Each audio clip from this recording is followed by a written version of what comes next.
I'd like to begin by thanking the Finance Minister for including Adichanallur as one of the 5 archaeological sites that would be developed as iconic sites with on-site museums. And this is particularly significant to the Tamil civilization as the findings date back to 690 to 905 BCE. Not Adichanallur, not Adichanallur. Don't disturb. No, don't yield. Time is not there. Don't disturb. But I would also like to draw the attention of this House to a point made by the Finance Minister in her budget speech. She has gone out of her way to rename the Indus Valley civilization as we know it as the Saraswati Sindhu civilization. Shame. Even scholars, scientists, archaeologists who've been working for decades on this subject have not been able to come out with any conclusive or concrete proof about the existence of the mythical Saraswati river. Shame. And what the Indus script says. The Finance Minister has followed the footsteps of some people who actually would like to push the Vedic age to 10,000 years BCE and to say that the river Saraswati mentioned in the Rig Veda is the same river on which the Indus civilization flourished, which is the most farthest from the truth. And this is a blatant attempt to rewrite history as the BJP has attempted to always do. And they always love to give us history lessons as we have been seeing regularly. And the government, it is not. The government not only attempts to paint contemporary India saffron, but it wants to go back in history and paint the past saffron too. Indologists like Asko Parpola and Airavada Mahadevan have categorically said that the Indus civilization is a Dravidian civilization. And the Murugan worship has gone from South India to the valley. And moreover, the minister has made a statement that deciphering of hieroglyphics of the Harappa has happened. And I would like to tell her there is no conclusion. People are still debating about it and nobody has actually been able to really read what is there. And I humbly request the government and the BJP to leave things like this to the scholars, historians. And I again, Very good. and again request the politicians to stay out of this and stop using their versions of religion to rewrite what India is. Very good. Very good point. Pardon? India had very high hopes for this budget, but I fail to see how any of the proposed allocations will boost the incomes and enhance purchasing power. A newspaper headline read, "Not a full thali, only morsels for everyone." This is what the long budget left us with. You've been talking about the $5 trillion economy and $5 trillion economy. And Mr. Sinha has become very ambitious. He's talking about the $10 trillion economy. Next finance minister. And I really can't, I could not see anywhere in the budget where allocations, we have to start making allocations for equity funding for this every year, and that has not happened and we cannot see it anywhere in the budget. And today, in real terms, the growth is only 5% GDP. And at this rate, how are you going to be able to achieve what you're exposing to us? And the GST has been hailed as a great key reform since independence. But sadly, the model and implementation has been flawed since the very beginning. Many of us supported it, hoping that it will bring ease of business. But other than bringing ease of, it hasn't brought ease of business. It's actually closed on many industries, and the entire industry and especially small traders are in distress. And the system is got several glitches, and it is evident when the finance minister summoned the Infosys for explanations. the finance minister in the budget said our government is committed to the goal of doubling farmers' incomes by 2020. The agriculture sector has just grown by 2% in the first quarter of this year as compared to 5.1% growth in the previous quarter in the last year. And the RBI annual report shows that the contribution of agriculture in the last 5 years has halved. And the Niti Aayog report says that you need a 14% growth to double the farmers' income. At this pace, how can we double the farmers' income? And the National Crime Records Bureau report in 2018 says that 10,349 people working in the farm sector have ended their lives. I'd like to say that it is not because nature has been brutal to them. The insurance scheme, crop insurance scheme, which had to protect them and protect their crops and their livelihoods, did not. It failed to do so. It's a shame that many farmers in Tamil Nadu received as little as 4 rupees, 5 rupees, and even 10 rupees as crop insurance. And this was highlighted by our party leader, M.K. Stalin, in the Tamil Nadu Assembly, that farmers got as little as 5 rupees as crop insurance. The farmers have been paying around 610 rupees per acre premium for insurance and spending more than 30,000 rupees per acre for cultivation. And the insurance amount sanctioned to them is highly insulting.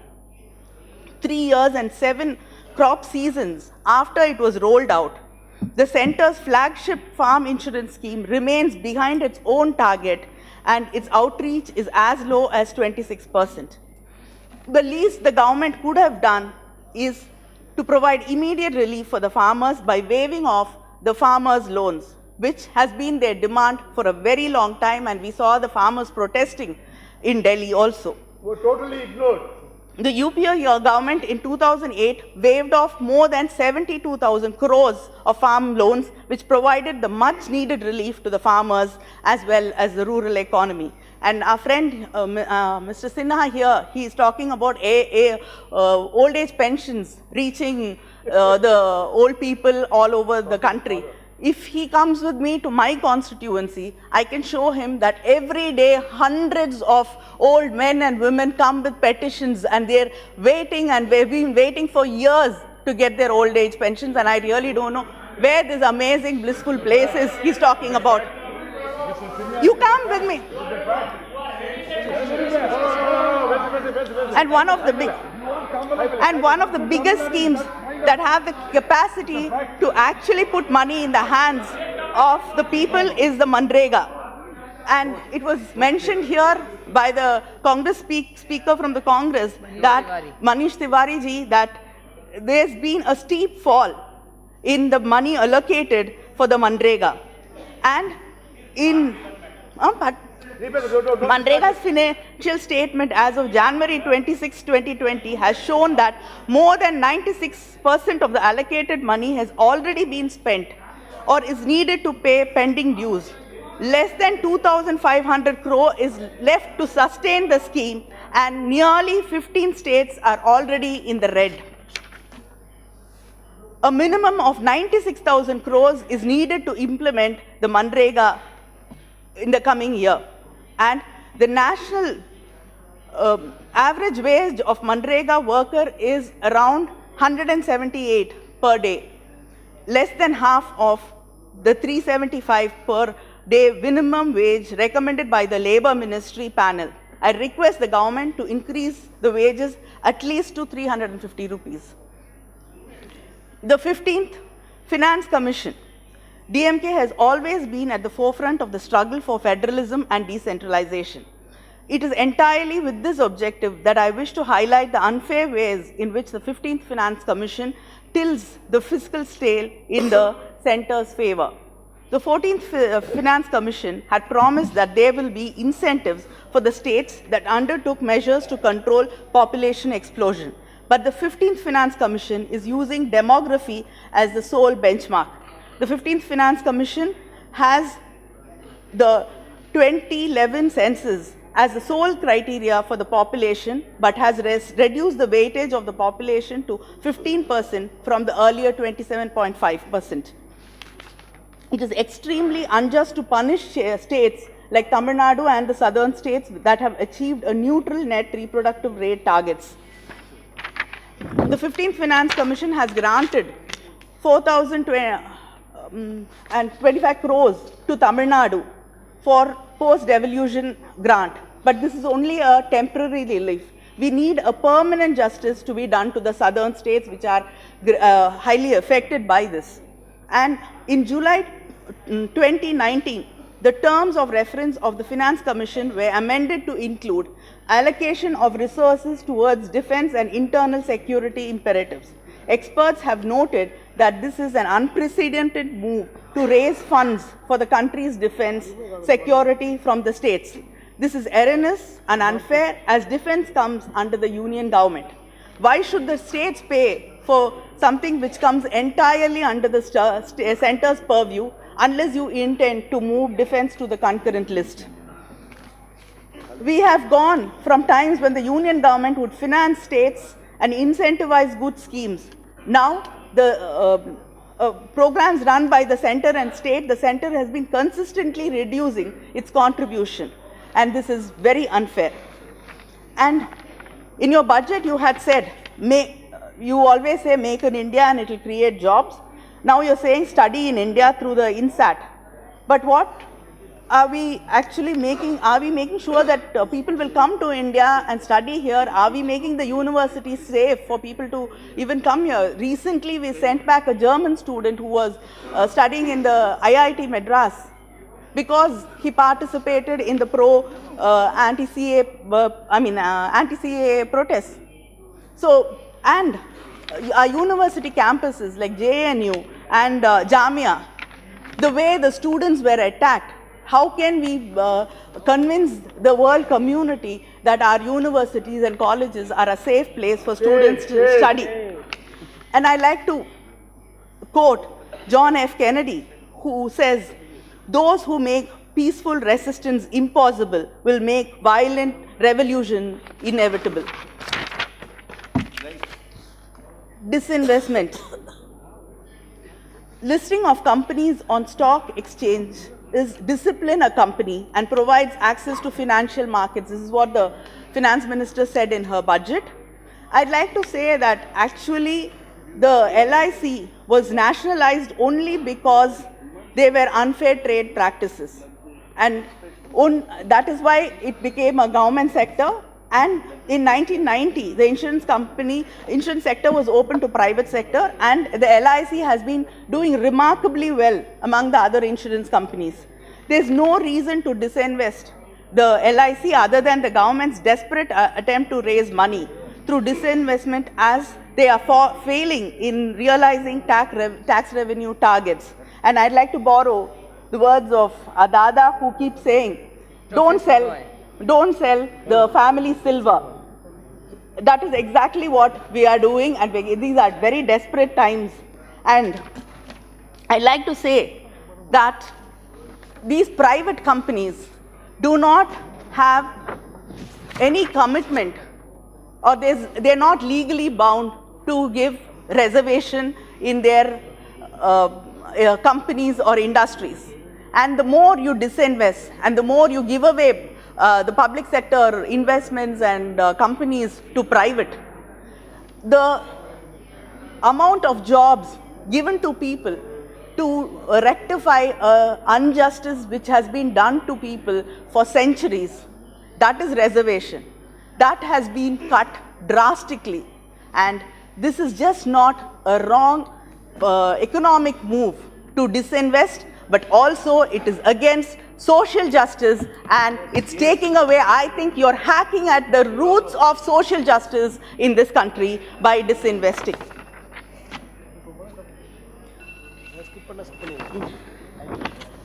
We were talking about unemployment, and I think it's often been quoted that it's at a 45-year high. But it is very alarming to see that nearly our urban youth are unemployed. 22.5% of the urban youth are unemployed, and it's worse in the rural sector. I'd like to bring to your notice what happened in Salem recently in Tamil Nadu. A woman who lost her husband could not find employment, and she sold her hair for 150 rupees to feed her 3 children, and then she said, I don't have anything more to sell to support my family.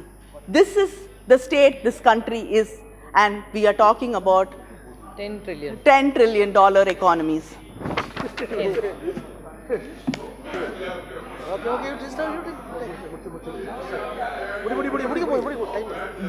The budget allocation to welfare schemes is a key measure of our commitment to development goals. Under the national program for midday meal schools, in the budget estimates for 2019-20 was 11,000 crores, but the revised estimates is 9,912 crores.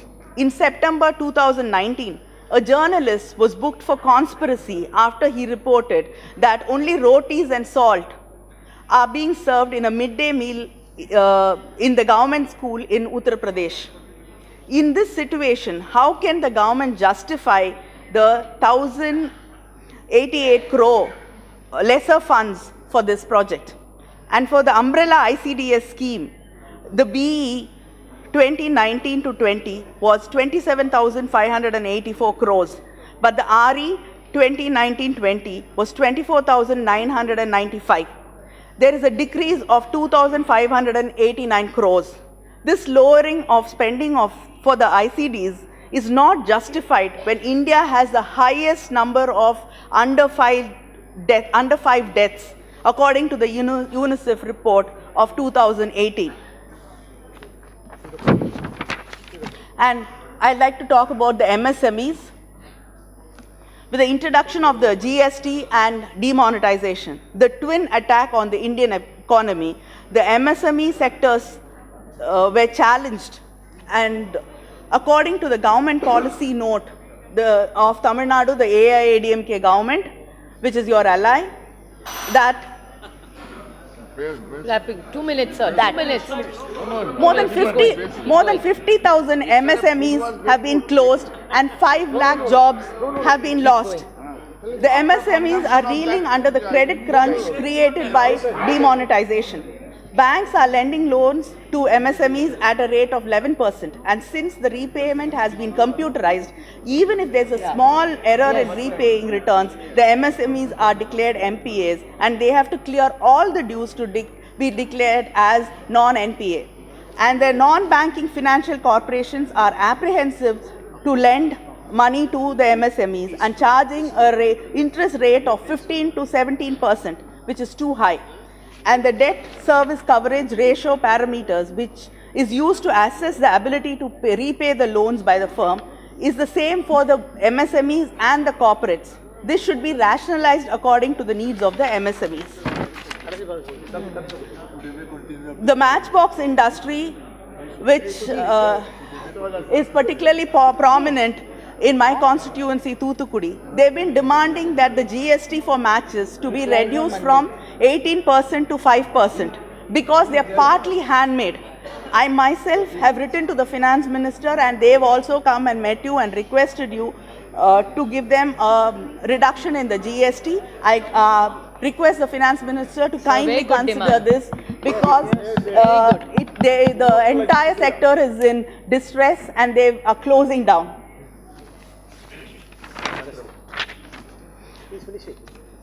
Last page. Last page. In 2019, over 4,000 hours of internet shutdown has cost India over 9,300 crores. While the government continues to deny that there's no negative impact on tourism, there has been an 18% fall in tourists in December 2019 alone, resulting in heavy losses for both hospitality and tourism sectors. Several world leaders have expressed their displeasure over the CAA and the Kashmir shutdown, and they've cancelled their visits to India. Recently, several investment firms are reducing their Indian government bond holdings on concerns over the CAA and also diverting funds to other countries. Certainly, the combination of the abrogation of Article 370 and the CAA implementation is forcing the world to take a step back from India. Is this the India we aspire and strive to be? No. Ietalum, Eatalum, the Tirukural, which I think everybody is fond of quoting here. Yes, Kanimozhi ji. Eatalum, Last, Kaatalum, last. Kaatha Please. Vahutalum, Valladarasu. Generating revenue justly, increasing its earnings to the exchequer, protecting the same and distributing it fairly are the attributes of a good government. But unfortunately, I cannot say these things about this government. Thank you. Thank you very much. Thank you. Sir, first, before I speak, I wish to express my sincere gratitude to my late mercurial leader, Puruchi Thalavi Amma. Sir, we are most fortunate to have our Prime Minister, Sri Narendra Modi ji, as our guiding spirit to lay a strong foundation in the last 5 years to make this decade India's decade and this century India's century. He has set new standards in building the nation. Due to government's strong commitment, several historical legislation have been enacted. Sir, in a democracy, nothing is more sacred than the man-made mandate given by the people. The people of the country has given this mandate to government for the making of a new India in which adequate facilities and new opportunities for growth are available for the poor, Dalits, women, youth, tribals and minorities. A new India where every region develops, no region is left behind, where the benefits of modern technology reach the farthest end of the society. I wish to thank the Honorable President to include the vision and mission of this government and its achievement in the last 5 years to provide a perfect platform for our country to become the world leader in the 21st century. Our Prime Minister's success mantra of Sabka Saath, Sabka Vikas, Sabka Viswas, and he is working with full commitment and sincerity.